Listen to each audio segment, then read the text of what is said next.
ઓમ શાંતિ શાંતિ. આટલા ગુણો પિત્તના છે. પિત્તમ સસ્નેહ તીક્ષ્ણ ઉષ્ણ લઘુ વિસ્ર સરમ દ્રવમ.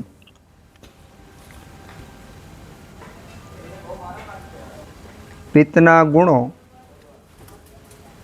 અને પિત્તના દોષો. જો શરીરની અંદર એ ગુણો વધારે રહેલા હોય તો અતિયોગ, જેવા હોવા જોઈએ એવા ન હોય તો મિથ્યા યોગ, અને જેટલા પ્રમાણમાં હોવા જોઈએ એના કરતાં ઓછા હોય તો હીન યોગ, અને જેટલા હોવા જોઈએ એટલા હોય તો સમયોગ. સમયોગ છે આરોગ્યનું કારણ છે. અતિયોગ, મિથ્યાયોગ, હીન યોગ એ રોગનું કારણ છે. સામાન્ય રીતે કોઈ ચિકિત્સા કરવી હોય તો નિદાનમ પરિવર્જનમ, જેના કારણે રોગ થયો હોય એ કારણોનું પરિવર્જન કરવાનું, એટલે એ કારણો દૂર કરવાના. દાખલા તરીકે વધારે પડતું ગળ્યું ખાવાથી ખાંસી, શરદી કે કફના રોગો થયા હોય તો એનું કારણ શું છે કે મધુર આહાર. તો મધુર આહાર એ નિદાન થયું. તો નિદાનનું પરિવર્જન કરવું એટલે કે એ નિદાનને દૂર કરવું. તો ગળા ખોરાક બંધ કરી અને ગળાનો જે વિરોધી હોય કે જે કફનો હ્રાસ કરે, કફનો ક્ષય કરે એવા આહાર વિહાર કરવામાં આવે તો એ ચિકિત્સા થઈ. એમ પિત્તના જે ગુણો છે એ ગુણો શરીરમાં જેમ હોય એના કરતાં સમ હોય તો આરોગ્ય, હીન, મિથ્યા ને અતિ તો અનારોગ્ય. આ ગુણો જેવા છે એવા આપણે ઓળખી જઈએ, પછી હીન, મિથ્યા ને અતિની આપણે વાતો કરીશું. તો સસ્નેહ, તીક્ષ્ણ, ઉષ્ણ, લઘુ. કેટલા વાત થઈ હતી ઉષ્ણ સુધી કે લઘુ આવી ગયું હતું? ઉષ્ણ અને લઘુ. લઘુ એટલે હળવું. સામાન્ય રીતે વાયુ છે, પૃથ્વી ઉપરનો વાયુ, એ જમીનમાંથી આપણે ક્યાંય પણ હોય તો વાયુ ક્યાં ઉપર ગતિ કરવાનો છે? એનો અર્થ એવો પૃથ્વી ઉપરની જે હવા છે એના કરતાં વાયુ હળવો છે. બરાબર. તો અહીંયા પિત્તને પણ લઘુ કીધો. લઘુ, હળવું. તો લઘુ ગુણને કારણે પિત્તની અંદર જે સૂક્ષ્મ વગેરે સ્ત્રોતોની અંદર પ્રસરી જવાની જે ક્ષમતા છે એ વિશેષ બળવત્તર બને. પિત્તમ સસ્નેહ તીક્ષ્ણોષ્ણમ લઘુ વિશ્રમ સરમ દ્રવમ. લઘુ ગુણ સામાન્ય રીતે સાપેક્ષમાં હોય. એક મોટી વસ્તુ હોય તેની સાઈડમાં નાની વસ્તુ હોય. પણ પિત્તના નાનામાં લઘુ કરતાં લઘુ ગુણમાં કન્વર્ટ થઈ શકે એવો જે ગુણ છે એના કારણે લઘુ શબ્દ છે. બીજું, પિત્ત પોતે લઘુ કરનાર છે. પિત્ત છે પોતે લઘુ કરનાર છે, કારણ કે પિત્તની અંદર પાચન કરવાની ઉત્તમમાં ઉત્તમ શક્તિ રહેલી છે. પિત્તમ પંચાત્મકમ તત્ર પક્વામાશે મધ્યગમ પંચભૂતાત્મકત્વે યત તેજસ ગુણોદયાત. આ બધાય જે પાંચે પાંચ પિત્ત રહેલા છે એ પિત્તનું પાચન કરવાનું, ચમક આપવાનું, બુદ્ધિ વધારવાનું, ગતિ વધારવાના, આ બધા એના કામો છે. તો લઘુ ગુણને વધારે લઘુ બનાવવા માટે પણ પિત્ત છે એ સહાયક છે. દાખલા તરીકે ગરમી વગર કોઈ રાસાયણિક પ્રક્રિયા બનતી નથી, અને રાસાયણિક પ્રક્રિયા બને તો ગરમી ઉત્પન્ન થાય. આ અરસપરસ રહેલો છે. એટલે કોઈ વસ્તુને સૂક્ષ્મની અંદર લઈ જવી હોય તો એને અગ્નિની જરૂર પડે. અગ્નિની જરૂર પડે ત્યાં જો વાયુનું સાથે યોગ્ય પ્રમાણમાં મિલન થાય તો એકમાંથી બીજા પરિવર્તન થાય અથવા એકમાંથી બે વસ્તુ બને. આ સિદ્ધાંત છે. એટલે લઘુ ગુણને કારણે પિત્ત છે એ ઉત્તમમાં ઉત્તમ પાચનનું કામ કરી શકે. જ્યારે આપણે 5 પિત્તના પ્રકારો જોઈશું ત્યારે આપણને ખ્યાલ આવશે કે પાચન તંત્ર જે પચાવવાનું કામ કરે છે એમાં વાયુ, પિત્ત અને કફ એ પોતાના જે ગુણો અને એના કારણે જે કાર્યો થાય છે આ શરીરમાં, અને આ શરીરરૂપી જે કારખાનો છે, આ કારખાની અંદર થતી જે પ્રોસેસ ને પ્રક્રિયાઓ છે એ એટલી બધી અદ્ભુત છે. કદાચ આખી જિંદગી આપણે આ પ્રક્રિયાઓ જાણવા માટે પ્રયત્ન કરીએ તો કદાચ 1 કે 2% આ પ્રક્રિયા જાણી શકીએ. એટલી સૂક્ષ્મમાં સૂક્ષ્મ લેવલે ખૂબ ઊંડી આ પ્રક્રિયાઓ થાય છે. અને આ ઊંડી અને સૂક્ષ્મ પ્રક્રિયાઓ થવાનું કારણ પિત્તનો લઘુ ગુણ, પિત્તનો સૂક્ષ્મ ગુણ, વાયુનો લઘુ ગુણ, વાયુનો ચલ ગુણ, આ બધા ગુણો આ પ્રક્રિયાને બળવત્તર બનાવવા માટે મદદ કરતા હોય છે.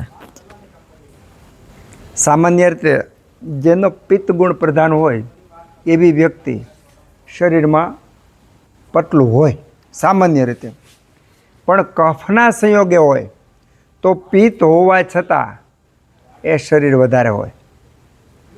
સામાન્ય રીતે પિત્તવાળા વ્યક્તિઓ જે છે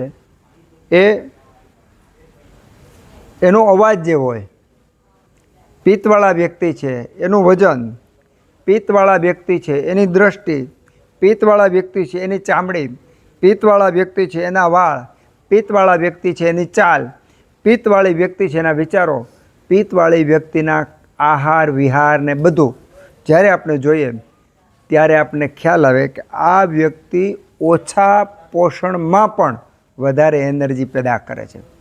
કફવાળા હોય તો કફવાળા એક વખત ખાય 7-8 કલાક સુધી એની એનર્જી ચાલે.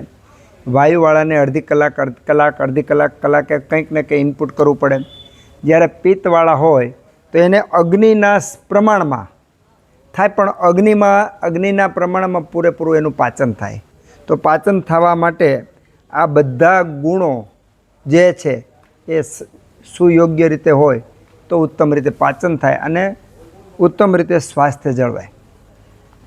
તો લઘુ શબ્દ આપણા રસોડામાં લઈએ, લઘુ શબ્દ આપણા શરીરમાં લઈએ, લઘુ શબ્દ આપણે ઔષધમાં લઈએ, લઘુ શબ્દ આપણે વ્યવહારમાં લઈએ, તો જ્યાં જ્યાં લઘુ ગુણ છે ત્યાં આપણે પિત્તને બળ આપી શકીએ. હવે તમારો પ્રશ્ન સીધો એવો થાય કે વાયુમાં પણ લઘુ ગુણ છે અને પિત્તમાં પણ લઘુ ગુણ છે. તો વાયુનો લઘુ ગુણ હોય અને પિત્તનો લઘુ ગુણ હોય તો ગુણની રીતે કાર્યની રીતે બે સમ હોય. વાયુના લઘુ ગુણ અને પિત્તના લઘુ ગુણમાં પિત્તના સંયોગથી એક ગુણ જે છે ઉષ્ણતાને પામે છે.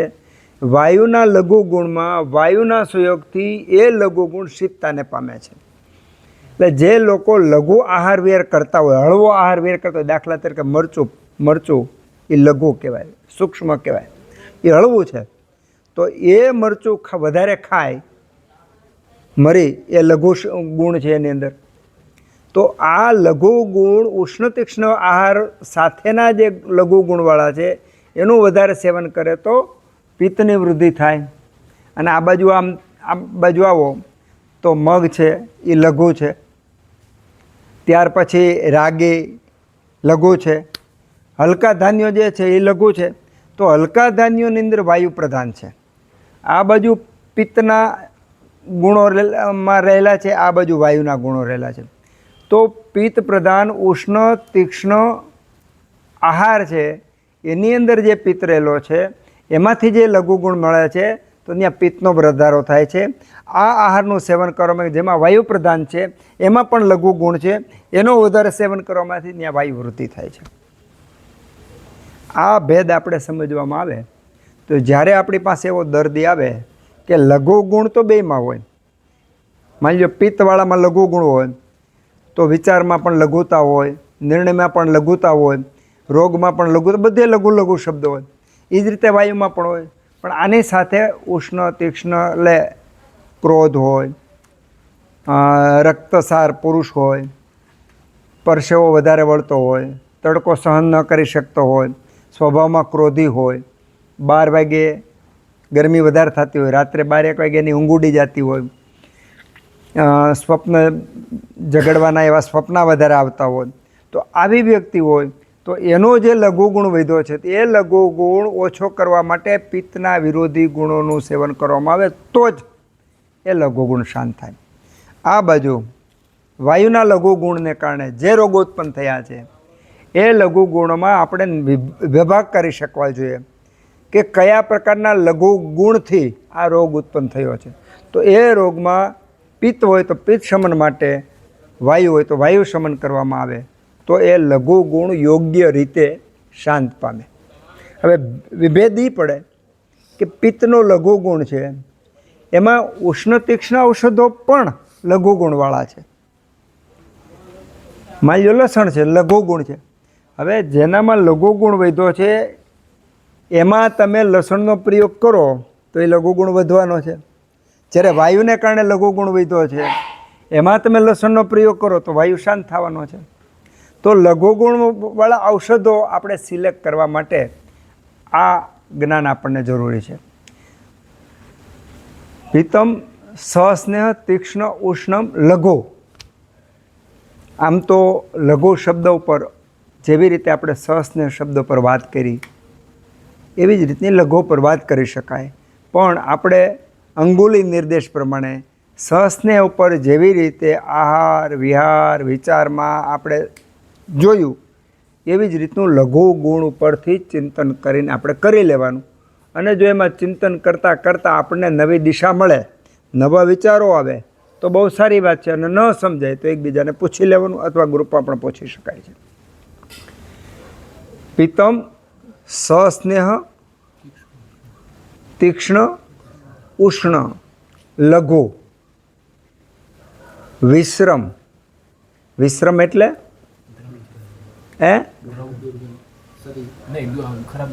હા, વિશ્રમ એટલે સડેલા માંસ જેવી ગંધ.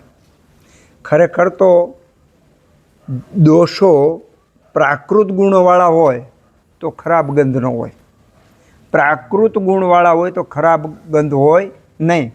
એમાં જે ભાષાંતર આપ્યું છે સડેલા માંસ જેવી ગંધ આપી છે એ ખરેખર એવી ન હોય, પ્રાકૃત વિશ્ર ગંધ હોય.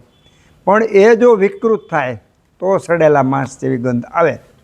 પણ એક વિશિષ્ટ પ્રકારની ગંધ કોના જેવી? તો સડેલા માંસના જેવી. એવી જ નહીં પણ એની સમીપમાં આવે. તો આ ગંધ ઉત્પન્ન થવાનું કારણ શું? આ ગંધ ઉત્પન્ન થવાનું કારણ શું? અને આવી જ ગંધ શા માટે આવી? કારણ કે પિત્તના જે ગુણો છે આ ગુણો કોઈ પણ અંગ ધાતુ એની ઉપર અસર કરે ત્યારે એક વિશિષ્ટ પ્રકારનું ચયાપચયની ક્રિયા ઉત્પન્ન થાય. ચયાપચયની ક્રિયા ઉત્પન્ન થાય ને એમાં જો પિત્ત વધારે હોય, પ્રાકૃત પિત્ત હોય તો એક વિશિષ્ટ પ્રકારની ગંધ આવે. પણ એમાં પિત્ત વધ્યું હોય અથવા પિત્ત વિકૃત થયું હોય અને એના કારણે જે ગંધ આવતી હોય તો એ સડેલા માંસ જેવી ગંધ આવતી હોય. પણ અહીંયા જે ટીકાકાર છે એની પાસે બીજો શબ્દ નહોતો એટલે આપણને સડેલા માંસ જેવી ગંધ આપી, જેના કારણે આપણે બહુ ઇઝીલી સમજી શકીએ. તો આ ગંધ ઉત્પન્ન થવાનું કારણ ક્યાંય પણ કફ હોય, વાયુ હોય અને એ અવયવ કે ધાતુ એની અંદર જો પિત્ત જાય અને પિત્ત પ્રાકૃત ન હોય, વિકૃત હોય એવું હોય તો એક અલગ પ્રકારનું જે સ્વરૂપમાં ચયાપચય થવું જોઈએ, જે સ્વરૂપમાં પાચન થવું જોઈએ, જે સ્વરૂપમાં એક ધાતુમાંથી બીજી ધાતુમાં રૂપાંતર થવું જોઈએ, જે સ્વરૂપમાં સર્ક્યુલેશન થવું જોઈએ એનું સ્વરૂપ બદલાઈ જાય. એના પરિણામે ત્યાં એક પ્રકારનો સડો ઉત્પન્ન થાય.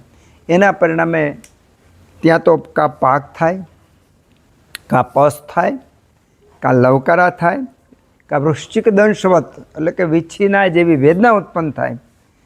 તો એના પરિણામે જે સ્રાવ થાય એમાં સડેલા માંસ જેવી ગંધ આવે. તો સડેલા માંસ જેવી ગંધ આવવાનું કારણ શું? પિત્ત. પણ પ્રાકૃત પિત્ત નહીં. એક સૂત્ર બીજું સમજવા જેવું છે કે વાયુ પિત્ત કે કફ કોઈ એકલો સામાન્ય રીતે ક્યારેય પગી શકતો નથી. વાયુ, પિત્ત કે કફ ત્રણમાંથી કોઈ એકમાં ઇમ્બેલેન્સ થાય તો બાકીના બેમાં પણ ઇમ્બેલેન્સ થાય, અને એકમાં વિકૃતિ આવે તો બાકીના બેમાં પણ વિકૃતિ આવે. અને જે પ્રમાણમાં સમયોગ હોવો જોઈએ એમાં વિષમ, હીન, મિથ્યા કંઈક એવો યોગ થાય કે જેના પરિણામે રોગ ઉત્પન્ન થાય છે. એટલે એકલું પિત્ત બગડ્યું એ તો આપણને સાંકેતિક ભાષામાં આપણને જોવા મળે છે. એકલું વાયુ વધ્યો કે વાયુથી આવ્યું તો સાંકેતિક ભાષામાં જોવા મળે છે. ઉધરસ આવે એટલે આપણને એમ થાય કફ વધ્યું તો સાંકેતિક ભાષામાં. એકલો કફ ઉધરસ ક્યારે આવે કે કફ વધે ત્યારે. જ્યારે કફ વધે તો એનો સીધો સાધો અર્થ એવો થાય કે પિત્ત છે એ ઓછો થઈ ગયો, એટલે પિત્ત શમન ઓછો થયો તો અગ્નિમંદ થયો. અગ્નિમંદ થવાને કારણે કફની વૃદ્ધિ થઈ. વાયુ ઓછો થયો તો દોષોનું ઇમ્બેલેન્સ થાય. ઇમ્બેલેન્સ થાય ત્યાર પછી જ એક દોષ વૃદ્ધિ પામે, એમને વૃદ્ધિ પામતો નથી.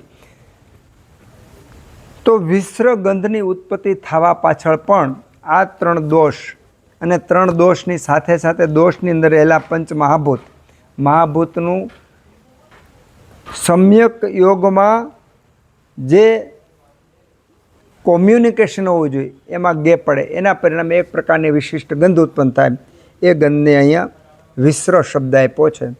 અને આ ગુણવાળું જ્યાં હોય એને પિત્ત કહેવાય. સામાન્ય રીતે તમે યુરિનલમાં એટલે કે મૂતરડીમાં, તમે જાહેર મૂતરડીમાં તમે જાતા હોય તો એક વિશિષ્ટ પ્રકારની ગંધ આવે છે ત્યાં.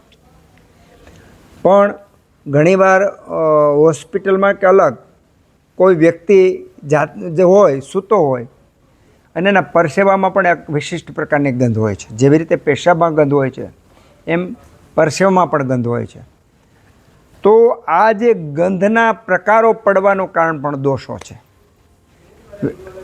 અમુકનો પરસેવો હોય છે કે એમાં તમને મીઠી ગંધ આવે, અમુકમાં ખાટી ગંધ આવે, અમુકમાં સડેલા માંસ જેવા, અમુકમાં તમને અણગમો ઉત્પન્ન થાય એવી ગંધ આવે. અલગ અલગ ગંધ હોય છે. એમ વાયુને કારણે હોય, કફને કારણે હોય, પિત્તને કારણે હોય, તો એ દોષોની વધઘટ થાય તેના કારણે પરસેવો બદલે, એની ગંધ બદલે.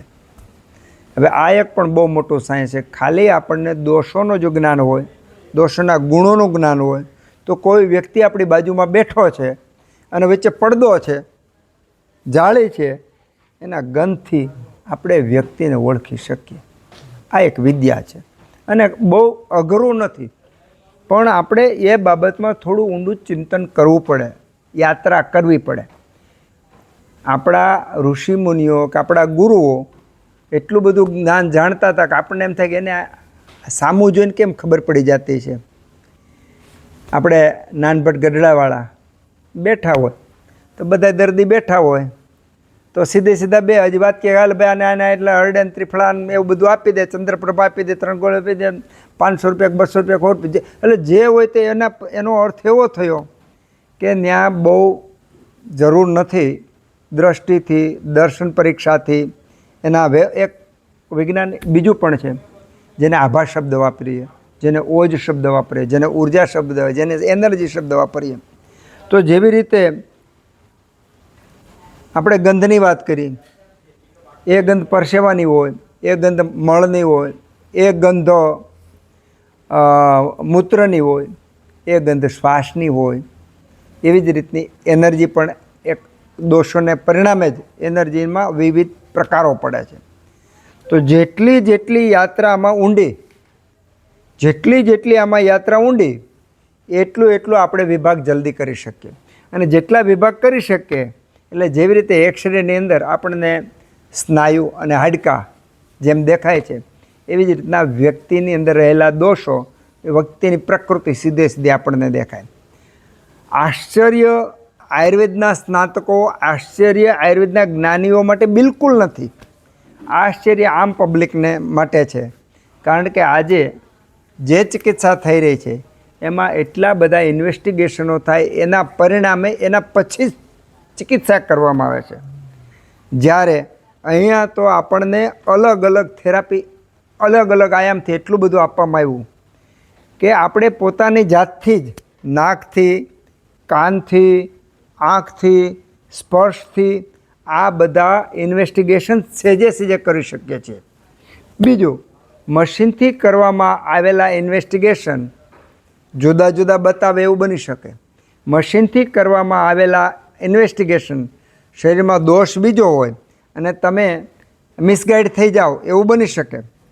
પણ આ અધ્યયન કરવાથી, આ દૃષ્ટિ મેળવવાથી આપણને ક્યારે આપણા જે ચોક્કસ નિદાનમાં ક્યારે ધોખો થતો નથી. ચોક્કસ નિદાન જ થાય છે, પરફેક્શન જ થાય છે.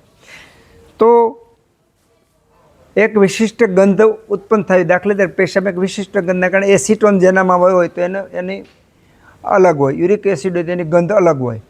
પછી પેશાબના કલર એ પણ અલગ અલગ કલરો હોય. વાયુ, પિત્ત અને કફ. અત્યારે આપણે પિત્ત ઉપર લઈએ છીએ તો પિત્ત પ્રકૃતિવાળા હોય, એના પેશાબ આખા અલગ તમને જોવા મળે. વાયુવાળાના અલગ હોય, કફવાળાના અલગ હોય. જેવી રીતે ભરવાડ હોય, 400-500 ઘેટા બકરા હોય તો આપણા માટે બધાય સરખા, આપણે એનો વિભાગ નહીં કરી શકીએ. પણ ભરવાડને ખબર જ હોય કે કયું ગાડર કેવું છે, એક એકને એને વિભાગની ખબર હોય કે કયું દૂધણું છે, કયું ગાડર કોનું બચ્ચું છે, એને બધી ખબર હોય. આપણને ખબર નહીં પડે. એમ આ અભ્યાસ કરવાથી માની લો 50 જણાના પેશાબ ભરેલા છે, 50-50ના પેશાબને આપણે વિભાગ કરી શકીએ. તમે જુઓ ખરા, આપણી પાસે આવડું મોટું સાયન્સ છે. ખાલી પેશાબ ઉપરથી મધુમેહ એટલે ડાયાબિટીસની સારવાર કરવામાં આવે છે. આયુર્વેદની અંદર જે સારવાર છે એમાં બધા ગુણો અને વર્ણન, પેશાબ, એનું વર્ણન, એનો કલર અને એના વિભાગ, એના પ્રમાણે ચિકિત્સા અને એના પ્રમાણે પાછું નિદાન, આવડું મોટું સરસ મજાનું કહ્યું. ત્યાં કાંઈ જરૂર નથી. લેબોરેટરી કંઈ કીટ પીપીલિકા, કીડી અને મકોડા જ્યાં વધારે જાય છે ત્યાં મધુમેહ. હવે આ ડાયાબિટીસના 20 પ્રકારના પ્રકારો, 20 પ્રકારો આપણા આયુર્વેદમાં બતાવ્યા. એમાં પહેલાં 10 છે કફસ છે, પછી 6 પિત્તસ છે અને 4 વાતસ છે. કફજની અંદર પણ પિત્ત અને વાયુ હોય છે. પિત્તજની અંદર પણ કફ અને વાયુ પિત્ત હોય છે.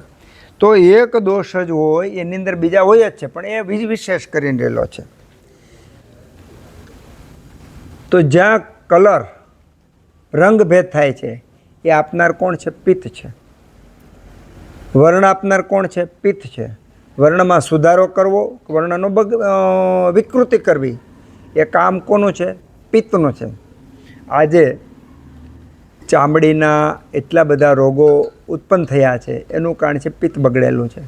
પિત્ત બગડવાના બહુ બધા કારણો છે, ખૂબ બધા કારણો છે.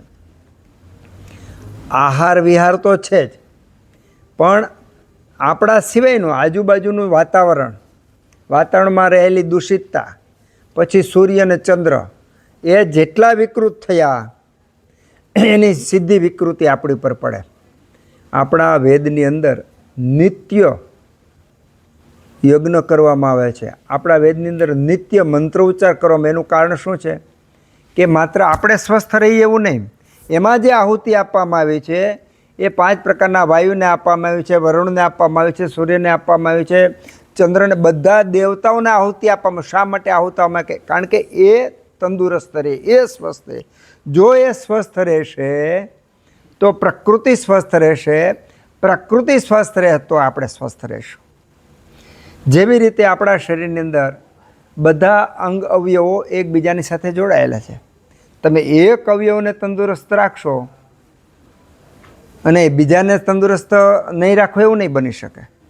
બધાનું કોમ્યુનિકેશન. એક આંગળીને દુખાવો થાય તો બીજી આંગળી કે શરીરની અંદર એની અસર થવાની છે. પગની અંદર કાંટો વાગ્યો તો સીધો મગજની અંદર અસર થવાની છે. એમ આ પ્રકૃતિની અંદર, આ પર્યાવરણની અંદર આપણે એકલા તંદુરસ્ત રહીએ એ શક્ય જ નથી.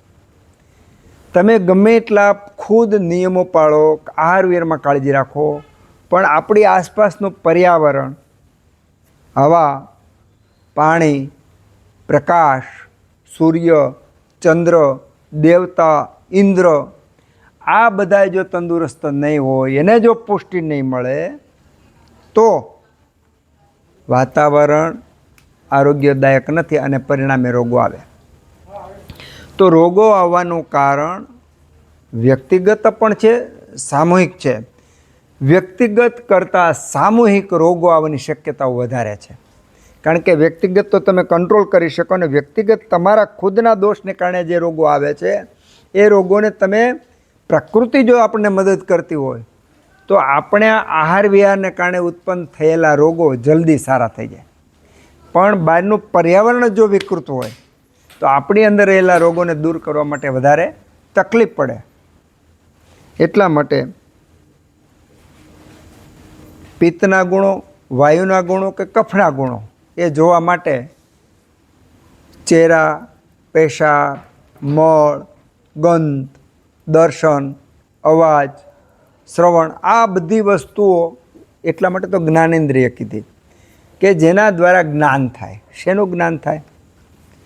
જે તે તન્માત્રા, માની લ્યો કે હું બોલું છું અને તમે સાંભળો છો, તો જે શબ્દ છે એ શબ્દનું ગ્રહણ કોણ કરે? કાન કરે છે. આ કાન જે ગ્રહણ કરે છે એ કાનની જે તન્માત્રા છે એ સંદેશો ક્યાં પહોંચાડે છે? મગજ સુધી પહોંચાડે છે. હવે મગજ છે સ્થૂળ છે, મગજ છે એ સ્થૂળ છે. સ્થૂળ વસ્તુ ક્યારેય એમાં બીજું કાંઈ ન કરી શકે. બહુ થાય તો શું થાય? એમાં ગ્રાફ ઊંચા નીચા થઈ શકે, વિશેષ ન થઈ શકે. પણ આ ગ્રાફનું કન્વર્ટ જેમાં થાય છે એ તન્માત્રા શું કરે છે? આ ગ્રાફને કન્વર્ટ કરવા માટે જે સંદેશા મોકલે છે એને જે વાંચે છે એ મન છે. આ મનનું પણ બહુ મોટું વિજ્ઞાન છે. મન સીધે સીધું વાંચતું નથી, એ પણ સૂક્ષ્મ, અતિ સૂક્ષ્મ છે. એ તમારા અનુભવ, જોયેલું, જાણેલું, અનુભવેલું આ બધાનું સેકન્ડના માઇક્રો ભાગમાં સરવાળો બાદબાકી કરીને ડિસિઝન લે છે. તો મનના પણ કાર્યો, તો એક તો સંદેશો લીધો, તરત એ વસ્તુનું નામ યાદ કરવું, વસ્તુને ઓળખવી, અનુભવમાં પસાર કરવું. હવે આગ આવે સીધે આપણે ભાગીએ છીએ ને, આગનો ભડકો કોઈ પાસે લાવે દેતા તો આપણે ભાગીએ. શું કામે? કે એણે અનુભવ્યું કર્યું છે.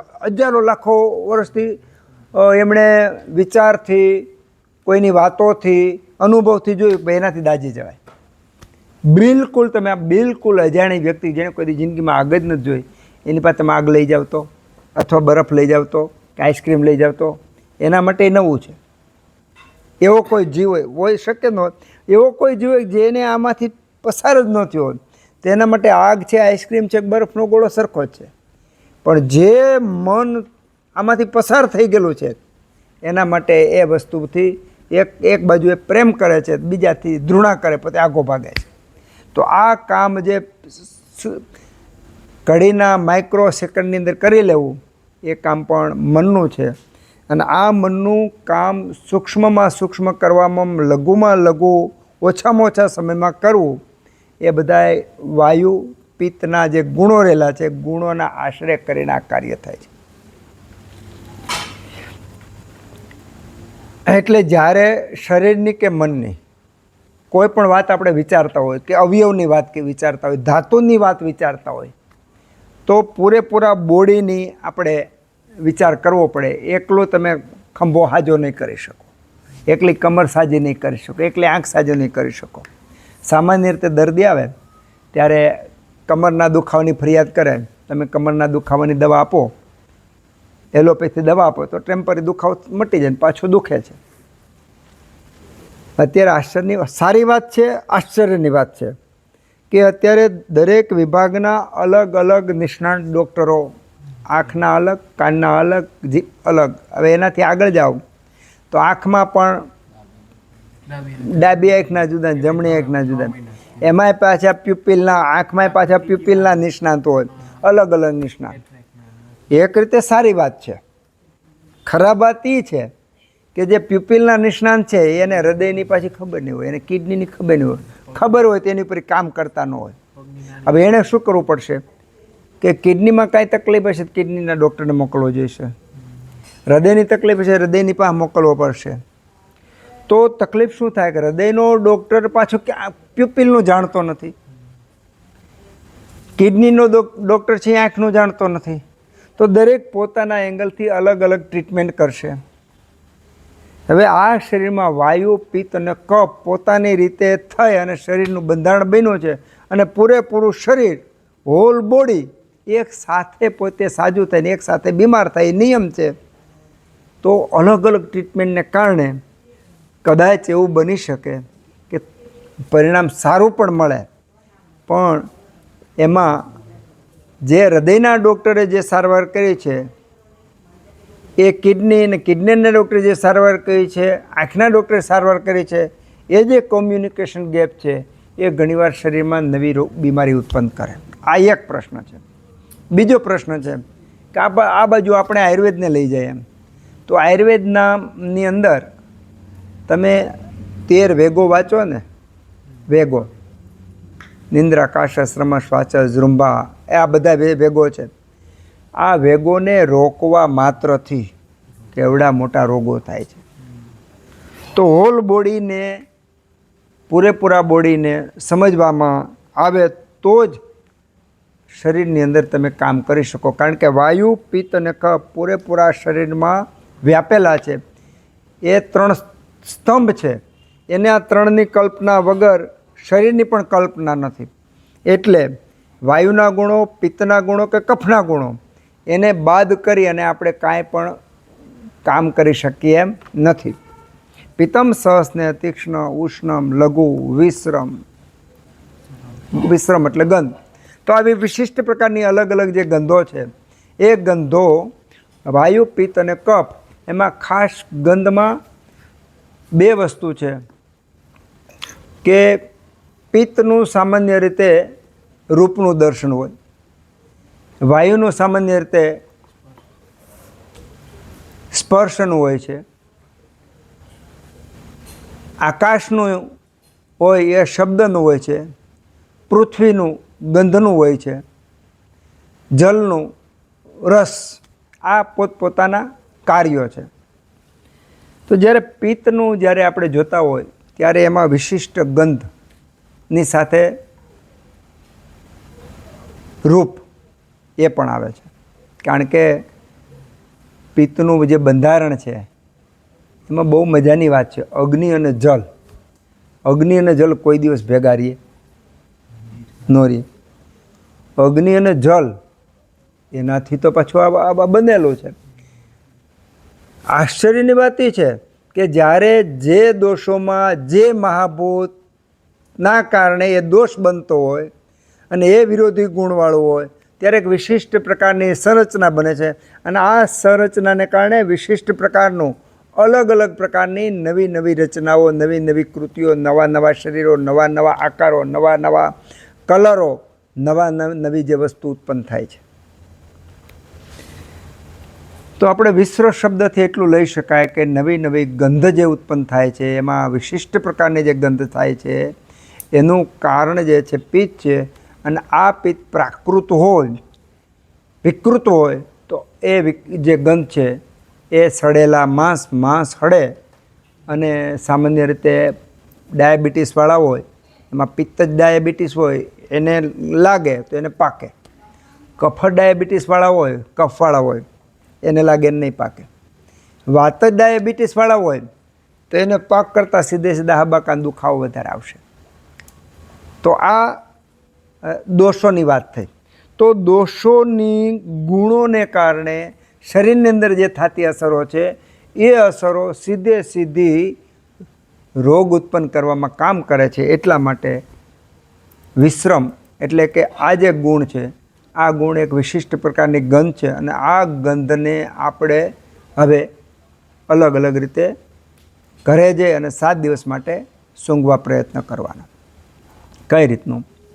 અત્યાર સુધી આપણે અમુક ગંધો જ ઓળખીએ છીએ, સારી અને ખરાબ 2 ગંધ. પછી સારી પણ ઘણા પ્રકારની ગંધો છે, ખરાબ પણ ઘણા પ્રકારની ગંધો છે. એક વિષય વધારે પાછું મજા એ આવે છે કે જે તમને ખરાબ ગંધ લાગે છે એ આને સારી ગંધ લાગે છે. દાખલા તરીકે આને ગળ્યું બહુ ભાવે છે, કડવું તો બિલકુલ ભાવતું નથી. દર્દીને અમે જ્યારે હિસ્ટ્રી લઈ કે ભાઈ તમને વધુમાં વધુ કયો રસ ભાવે, ગળ્યું, કડવું, તુરું, ખારું, ખાટું, તીખું, તો 50માંથી એક દર્દી તો એવું કહે કે મને કડવો રસ વધુમાં વધુ ભાવે. 30માંથી એક દર્દી તો એવું કહે કે મને તુરો રસ વધારે ભાવે. 20માંથી એક વ્યક્તિ તો એવું જ કહે કે ભાઈ મને ખારો રસ વધારે ભાવે. 10માંથી 7 વ્યક્તિ એવા કે મને ગળ્યો રસ વધારે ભાવે. એમ ગળ્યો, કડવો, તુરો, ખારો, ખાટો, તીખો દરેક વ્યક્તિને અલગ અલગ સ્વાદ આવે છે. અલગ અલગ સ્વાદ શા માટે આવે છે? હવે એ જરાક 1 મિનિટ વાત કરીને પછી પાછા રિવર્સમાં આવીએ. પહેલાં તો સ્વાદ શા માટે આવે છે અને એ સ્વાદ શા માટે ગમે છે. કોઈને ગળ્યો સ્વાદ ગમે છે, કોઈને ખાટો, કોઈને ખારો, કોઈને તુરો, કડવો એવો ગમે છે. ખરેખર તો જો આપણને કહેવામાં આવે છે કે ભાઈ આ 10 આંગળીઓ હાથની, 10 આંગળીઓ પગની, આ હાથ પગ આટલું શરીર ભેગું થયું એને માનવ શરીર કહેવાય. તો માનવ શરીરમાં જે મને અનુભૂતિ થવી તમને થવી જોઈએ, પણ એ થતું નથી. એ શું કામે નથી થતું? દરેકને અલગ અલગ અનુભવ થાય છે. એ વાત આપણે આગળ આવી ગઈ અને એ તમે સમજી ગયા છો. દરેકને અલગ અલગ અનુભવ થાય એ આપણે વિવરણ જોઈ લીધું છે. ખરેખર એ ખરખું થવું જોઈએ જો બીબા પ્રિન્ટ હોય તો. પણ પ્રકૃતિના જગતમાં ક્યાંય કોપી પેસ્ટ નથી.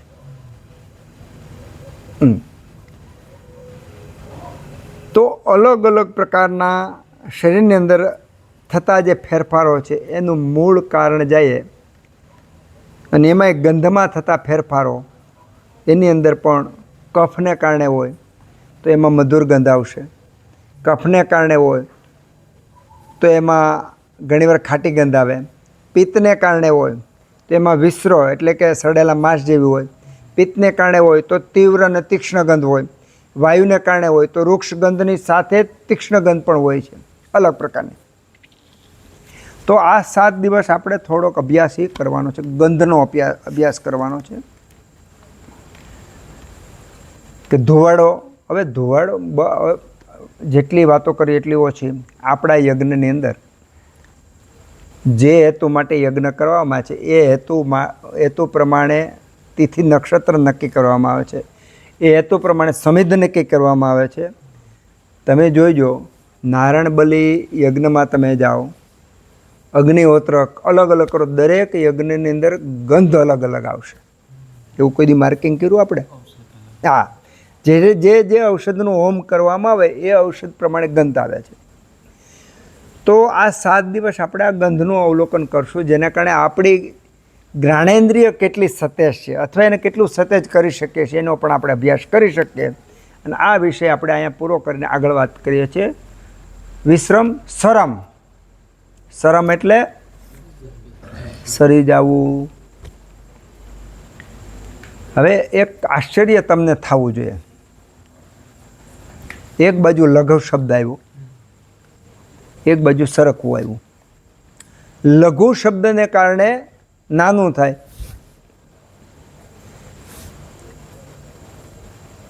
સરગુણમાં સરકવું થાય. સરગુણ હંમેશા ઉપરથી નીચેની બાજુ સરકે. ઉપરથી નીચેની બાજુ કઈ બાજુ સરકે? કે ગુરુત્વાકર્ષણની દિશામાં સરકે. આ એનો હેતુ એ થયો. તો જ્યાં સરગુણ છે એ સરગુણ કોનો છે? પિત્તનો છે. તો દૂધમાં સરગુણ છે, પાણીમાં સરગુણ છે. તો દૂધને તો આપણે પિત્ત ગણતા નથી, પાણીને તો પિત્ત ગણતા નથી, ઘીને પિત્ત ગણતા નથી. તો ત્યાં અહીંયા ભેદ એ છે કે દરેક દ્રવ્યની અંદર 5 મહાભૂત રહેલા છે. દરેક દ્રવ્યની અંદર 3 દોષ રહેલા છે.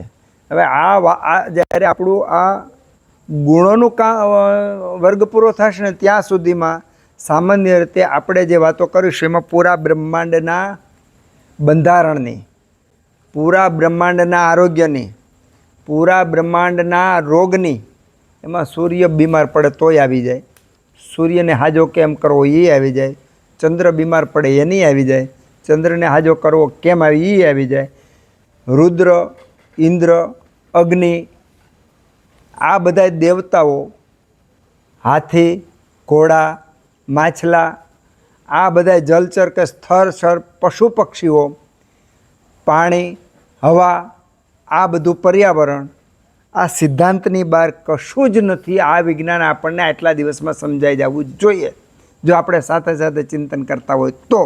કારણ કે જે સિદ્ધાંત તમને લાગે છે એ જ સિદ્ધાંત ઘોડાને કે હાથીને લાગે છે, એ જ સિદ્ધાંત સૂર્યચંદ્રને લાગે છે. સિદ્ધાંતમાં કાંઈ ફેરફાર નથી. એટલે એકેન વિજ્ઞાતેન ઇદમ સર્વમ વિજાનાતિ, આ એકને જાણી લેવાથી પૂરા બ્રહ્માંડનું રહસ્ય આપણને શીખવામાં આવે. એકેન વિજ્ઞાતેન ઇદમ સર્વમ વિજાનાતિ, આ એક સિદ્ધાંત સમજી લેવામાં આવે તો બધા સિદ્ધાંતો સમજાઈ જાય. આપણને આશ્ચર્ય એ થાય, આવડી મોટી વાત આપણે અલ્પ બુદ્ધિવાળા, અલ્પ આયુષવાળા, અલ્પ મતિવાળા, અલ્પ સ્મૃતિવાળા એને આટલી સાદી ને સરળ ભાષામાં ઋષિમુનિએ સમજાવી તો આપણી પર તો બહુ મોટો ઉપકાર કર્યો છે. તો સરગુણ છે એ સરકે, દૂધની અંદર જે સરગુણ છે, પાણીની અંદર જે સરગુણ છે, ધગધગતો લોઢાનો ગોળો એ પ્રવાહી બને એમાં જે સરગુણ છે, મર્ક્યુરીમાં જે સરગુણ છે, આ બધા જ્યાં જ્યાં સરગુણ છે એ કોના છે? પિત્તના છે. હવે આશ્ચર્ય પાછું એ થાય કે લોખંડને તમે ઓગાળ્યું અને ત્યાં સરગુણ આવ્યો, દૂધ હતું એમાં પણ સરગુણ આવ્યો, ઘી આવ્યું એમાં પણ સરગુણ આવ્યો, તો આ સરગુણ ઉત્પન્ન થવાનું કારણ શું? કારણ પિત્ત જે છે એમાં અગ્નિ અને જલ મહાભૂત પ્રધાન છે. તો જલનો ગુણ સર છે. અગ્નિ અને જલ ભેગા કેમ રહી શકે એ જ્યારે આપણે રસની વાતો શીખશું ને ત્યારે આવશે. જ્યારે બેળો, કડવો, તુરો, ખારો, ખાટો, તીખો આ રસની જ્યારે આપણે વિવરણ કરશું ત્યારે કયા કયા મહાભૂતના સહયોગથી કયા કયા રસ બને છે અને રસના પાછા ગુણો એનું જ્યારે આપણે વિવરણ કરશું ત્યારે આપણે સમજમાં આવશે કે જેવી રીતે વાયુ, પિત્ત, કફ વિરોધી અને સરખા ગુણોને કારણે ભેગા રહે છે, એવી રીતે આ મહાભૂતના સહયોગથી આ નવો રસ બને છે અને આ નવા રસને પરિણામે એ રસ શરીરમાં આવું કામ કરે છે. આ મહાભૂત બન્યા એના પરિણામે આ રસ ઉત્પન્ન થયો અને આ રસ ઉત્પન્ન થયો એના પરિણામે મહાભૂતના ગુણોના પરિણામે એમાં આવા કાર્યો એ કરી શકે, આવા ગુણો ઉત્પન્ન થાય. એક મોટું વિજ્ઞાન છે એ આપણે રસના અધ્યાયમાં આપણે જોઈશું. પિત્તમ સહસ્નેહ તીક્ષ્ણ ઉષ્ણમ લઘુ વિશ્રમ સરમ દ્રવમ, દ્રવ છે. સરમ દ્રવમ, દ્રવ છે. તમે વમન કર્મ, પંચકર્મની અંદર વમન, વિરેચન, અનુવાસન, આસ્થાપન, બસ્તી અને શિરોવિરેચન આ 5 પ્રકારના કર્મો. એમાં વમન કર્મ તમે જુઓ તો વમન કર્મની અંદર કાયદેસર તમને કફ દેખાય. સામાન્ય રીતે કફ પિત્ત દેખાય નહીં, જોઈ શકાય એવી વસ્તુ નથી, ગુણોનો સમૂહ છે. પણ હવે એવડું મોટું આપણને વિજ્ઞાન આપ્યું પંચકર્મનું કે જેમાં આપણને કાયદેસર શરીરમાંથી દોષો ખેંચીને બહાર નીકળે, કફ, પિત્ત, વાયુ અને એના ગુણો આપણને જોવા મળે. હું તમને આપણા સેન્ટરમાં જે પંચકર્મ થાય છે એના હું તમને આ ગ્રુપની અંદર વિડીયો મોકલીશ કે ભાઈ કફ કેવો હોય તો તમે જોઈ શકશો કફ કેવો હોય, પિત્ત કેવો હોય તો તમે જોઈ શકશો પિત્ત કેવો હોય, વાયુ કેવો હોય તમે જોઈ શકશો કે વાયુ. સીધું ઉલટીમાં કફ નીકળે, ઉલટીમાં પિત્ત, એક જ વ્યક્તિને એક જ સ્ટેપ બાય સ્ટેપ કફ નીકળે, પિત્ત નીકળે, વાયુ નીકળે અને આપણે જોઈએ તો આપણને આશ્ચર્ય થાય કે આ શરીરમાં જ્યારે તમે દર્દીને જોવો તો બિલકુલ સ્વસ્થ દેખાય છે, એમાં નોર્મલ કોઈ તમને વિકૃતિ લાગતી. ઘણીવાર તો દર્દી પોતે પણ એમ કે મને કાંઈ વાંધો નથી. ઘણા બધા એવા આવે છે કપલો કે જે પોતાના ઉત્તમ ગર્ભ માટે, ગર્ભ સંસ્કાર માટે પૂર્વકર્મના રૂપે પંચકર્મ કરવા આવે છે, અને પછી એમાં જ્યારે આ પંચકર્મ કરતા અંદરથી જે દોષો નીકળે ત્યારે દર્દીને આશ્ચર્ય થાય કે આ અંદર આટલો બધો દોષ કેમ, કઈ રીતે હતો? તો શરીરમાં રહેલા દોષો અણુએ અણુમાં ધાતુમાંથી ખેંચી અને બહાર કાઢવાની જે પ્રોસેસ આપણા ઋષિમુનિ આપી છે, એક પણ પ્રકારનું ચીરફાડ કર્યા વગર, સર્જરી કર્યા વગર, હજારો નહીં, હું તો એમ કહું લાખો ન્યુરો સર્જનો જે ઓપરેશન કરે એના કરતાં લાખો ગણો ઉત્તમ પ્રાપ્ત કર્મ આપનાર કે ફળ આપનાર જો કર્મ હોય કોઈ તો પંચકર્મ. કોઈ પણ પ્રકારની ચીરફાડ કરવા નથી. શરીરને જો યોગ્ય વૈદ્ય દ્વારા એને પૂર્વકર્મ બરાબર કરવામાં આવે તો સારામાં સારું પરિણામ પંચકર્મ દ્વારા આવે. અને પંચકર્મ કર્યા પછી શરીરની અંદર જેવી રીતે કપડામાં જેવો કલર તમે ધોયેલા કપડામાં નાખો એવો કલર ચડે, એમ આ પંચકર્મ વ્યવસ્થિત કરેલા શરીરની અંદર જેવા પ્રકારના આહાર કે ઔષધ લેવામાં આવે તો કોપી ટુ કોપી એવી અસર બતાવે. આશ્ચર્ય થાય અત્યારે કે જલ એટલે કે પાણીના તમે ગુણો તો જુઓ, પણ એ ગુણો આપણને પ્રાપ્ત થતા નથી. દૂધના ગુણો તો જુઓ, અમૃત સમાન છે. જે 10 ગુણ અમૃતના છે એ 10 ગુણ દૂધમાં રહેલા છે, પણ આપણને પ્રાપ્ત થતા નથી. પીવા છતાંય આપણને ગુણ મળતા નથી. ઘીના ગુણો, બધા ગુણો. તો જે ઔષધ, જે દ્રવ્ય જેવા ગુણયુક્ત છે એવો આપણે લેવા છતાં એ ગુણ આપણને પ્રાપ્ત એટલા માટે નથી થતા કે આપણા શરીરમાં અશુદ્ધિ છે. અશુદ્ધિને કારણે, આપણા અગ્નિ દુષ્ટિને કારણે એમાંથી દૂધમાંથી જે રીતે પાચન થઈ અને જે દોષો, જે રીતે ગુણો પ્રાપ્ત ન થવાને કારણે વિકૃતિ ઉત્પન્ન થાય છે.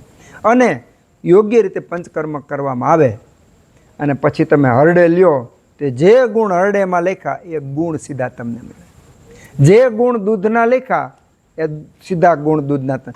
જીવંતીના જે ગુણ લખ્યા એ સીધા જીવંતીના મળે. આમળાના જે ગુણ લખ્યા એ તમે સેવન કરવા મળો તો આમળાનું. એટલા માટે ચરક સંહિતાની અંદર અને બધી સંહિતાની અંદર એવું જ કીધું છે કે તમને ખાલી ગુમડું થયું હોય ને તો એ લગ્નને સ્નેહ સ્વેદન કરાવીને પછી તમને એ પાટણ મારણને બધું કરવાની કીધું છે. પંચકર્મ વગેરે પગલું પણ હાલવાનું નથી કીધું. ખરેખર તો પંચકર્મ દરેક વ્યક્તિએ શરીરની શુદ્ધિ માટે કરવું જોઈએ. નિરોગી આરોગ્ય જળવાય એના માટે કરવું જોઈએ. અને જે રોગી છે એને રોગ દૂર કરવા માટે આપણી પાસે આવડું મોટું વિજ્ઞાન ઋષિમુનિ આપ્યું છે, પણ એને દબાવી દેવામાં આવ્યું છે અથવા તો દબાઈ ગયું છે. એને યત્કિંચિત આપણે આવા નાના વર્ગો દ્વારા આપણે જાણીશું, એના પ્રયોગો કરીશું અને એનો લાભ મેળવીશું તો આપણને ખબર પડશે કે આ ખરેખર કેટલું અદ્ભુત વિજ્ઞાન આપણને મળે છે. તો સરમ દ્રવમ ગુણમ, આ જે દ્રવ ગુણ જે છે એ પિત્તનો જે દ્રવ ગુણ છે એ દરેક જેમાં દ્રવ ગુણ છે એ દ્રવ ગુણમાં કફ, પિત્ત અને વાયુ જ્યાં રહેલા છે એમાં એના દોષો પ્રમાણે, પંચમહાભૂત પ્રમાણે એમાં ગુણો જરૂર બદલાય, દ્રવ ગુણ એમ જ રહે છે. એટલે પિત્તમ સહસ્નેહ તીક્ષ્ણ ઉષ્ણમ લઘુ વિશ્રમ સરમ દ્રવમ, આ જે ગુણો જે છે આટલા ગુણોનો સરવાળો હોય તો એ પિત્ત છે. તત્ર વૃક્ષ લઘુ શીત ખર સૂક્ષ્મ ચલ, આટલા ગુણો ભેગા થાય તો અનિલ એટલે કે વાયુ. એ જ રીતનું આપણે આના પછી કફ, એની પર વાતો કરીશું કે જેના કારણે એ ગુણોનું સૂક્ષ્મમાં બહુ ઓછા સમયમાં આપણે પ્રયત્ન કરીશું કે જેના કારણે આપણે 3 દોષનું અધ્યયન કરી અને આગળના જે સિદ્ધાંતો છે બરાબર સમજાય. આપણે પ્રશ્નો બધા લાવ્યા આવીશું અને પ્રશ્નોત્તરી કરશું. તો જરાક એ તમને પૂછી લો કે ગયા વખતનું આપણું હોમવર્ક શું હતું, તો બોલો જી.